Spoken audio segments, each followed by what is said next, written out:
comunicar o conhecimento, precisaria reconhecer o conhecimento tradicional, como sensibilizar a academia para este diálogo barra reconhecimento? Sem dúvida. Se a gente nem no meio acadêmico, né, que é um meio que a gente tem a oportunidade de ler o conhecimento que é produzido, né, a gente tem um consenso, né, de que é necessário preservar a cultura para preservar a natureza, fora da academia vai ser mais difícil, né? Então, realmente, é um esforço de diálogo no meio acadêmico é muito importante.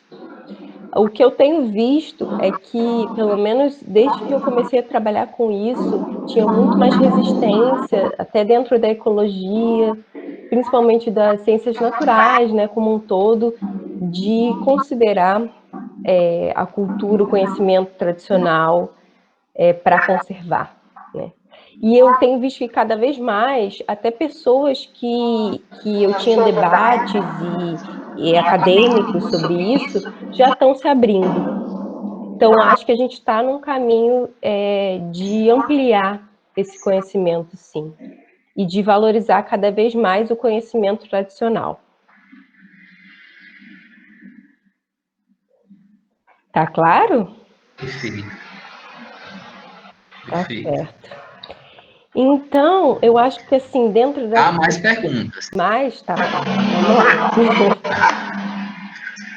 Como reconhecemos que uma espécie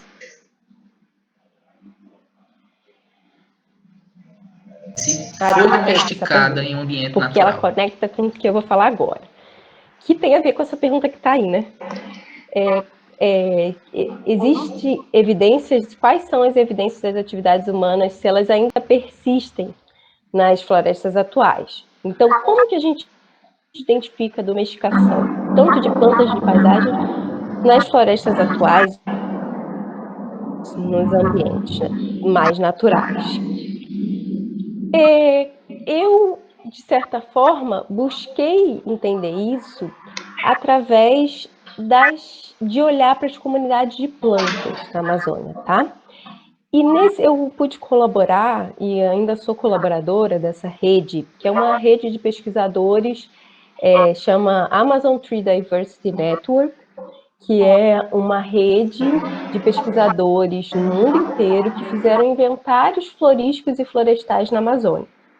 Então, o Hans Terstee, que é um holandês, ele organizou esses dados de inventários, tem mais de 1.000 parcelas, agora tem mais de 2.000 parcelas. Em 2013, ele fez uma síntese das comunidades de plantas amazônicas, através, junto com todos os autores dessa rede, que eu fiz parte, e estimou quantas espécies poderiam ter nas florestas de árvores. Então, 16.000 espécies de árvores podem ter na floresta amazônica.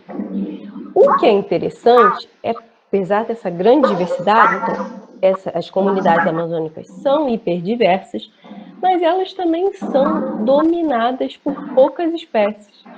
Então, 1,4% das espécies só, elas correspondem a metade dos indivíduos que estão na floresta. E 1% metade do carbono. Então, o que chama atenção é que tem uma dominância de poucas, são 200 e poucas espécies, que controlam as funções que a floresta exerce. E aí que surgiu a ideia de olhar para a domesticação, que foi parte da minha tese de doutorado. Então, será que os humanos tiveram um papel em aumentar a distribuição e a dominância dessas espécies? Será que a hiperdominância tem a ver com essas atividades de domesticação? Fomos atrás disso. Como que a gente fez? Então, vamos olhar por que os humanos se interessam, né? Quais são as espécies úteis, interessantes para os humanos? Úteis, que eu falo aqui, são qualquer utilidade. Alimento, medicinal, construção, ritualística. tóxica, várias formas de uso. E o que é interessante perceber, esse é o trabalho que a Sara Coelho fez junto comigo no INPA, o mestrado dela, é que ela compilou, então, para esses inventários de comunidade de plantas, pelo menos 2.000 espécies são úteis, tá? E que as plantas úteis, elas têm um tamanho populacional muito maior do que as plantas não úteis. Isso já dá um indicativo de que ou as pessoas estão usando o que é mais dominante, ou as pessoas estão aumentando a distribuição dentro da floresta, estão aumentando, estavam aumentando, de espécies com alguma utilidade. E aí eu faço essa pergunta, que é, e na Mata Atlântica? Porque o professor Siminsky tem feito, né, esse trabalho de mostrar a utilidade da Mata Atlântica. E eu imagino que esse padrão também seja encontrado, que além de hiperdiversa, hiperdominante, a Mata Atlântica também seja hiperútil, né? Então, é interessante a gente pensar também nessas similaridades, né? E o que a gente fez? A gente olhou para quais dessas espécies úteis têm algum grau de domesticação, tá? E aí a gente começou a ver que as espécies que são incipientemente domesticadas, que têm um grau de domesticação, mas que elas não dependem totalmente da ação humana, elas são as mais abundantes da Amazônia. E elas estão amplamente distribuídas, muito mais do que as outras espécies. Isso dá um indicativo para a gente de que essas plantas foram, de alguma forma, favorecidas pela ação dessas pessoas que vivem na Amazônia há pelo menos 13.000 anos, né, que a Amazônia é ocupada, e que modificaram esses solos.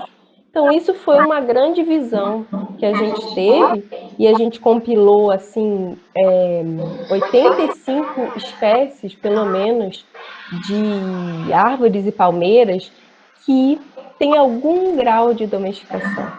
Tá? E agora a gente está ampliando essa lista para incluir outras espécies também de outros biomas brasileiros. Então, a gente está já com quase 200 plantas, né, que de alguma forma foram domesticadas por essa longa história de interação de humanos com plantas. Aqui só alguns exemplos das amazônicas, um monte de fruteiras. As fruteiras, elas dominam as florestas. Então, realmente, as florestas na Amazônia são muito valiosas em alimento. Então, tem o cupuaçu, talvez vocês conheçam, mapati, a pupunha, que é muito usada aqui no sul como palmito, mas ela foi domesticada na Amazônia pelo fruto.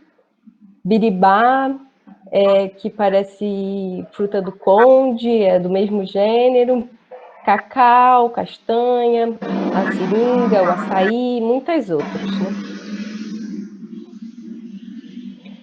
Então, interessante pensar, né, que essas plantas que estão hoje na floresta, elas refletem essa história de interação e que elas também nos dá um indício do que é a agrobiodiversidade brasileira, né? Então, a gente pode olhar para a agrobiodiversidade tanto a nível de variedades, né? Então, variedades de mandioca, variedades de milho dentro de uma mesma espécie, mas também a quantidade de diferentes espécies que têm populações que foram domesticadas de alguma forma pelas populações humanas.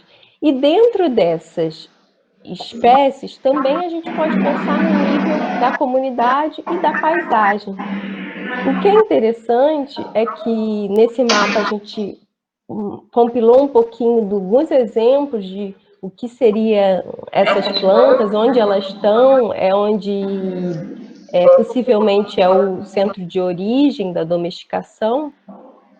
E a gente tem também essa possibilidade de pensar no nível da paisagem. Então, se a gente olha para o açaí, a gente pode olhar para as populações de açaí, o grau de domesticação dessas populações, mas também para os açaizais, que são concentrações de açaís na comunidade de plantas, na floresta.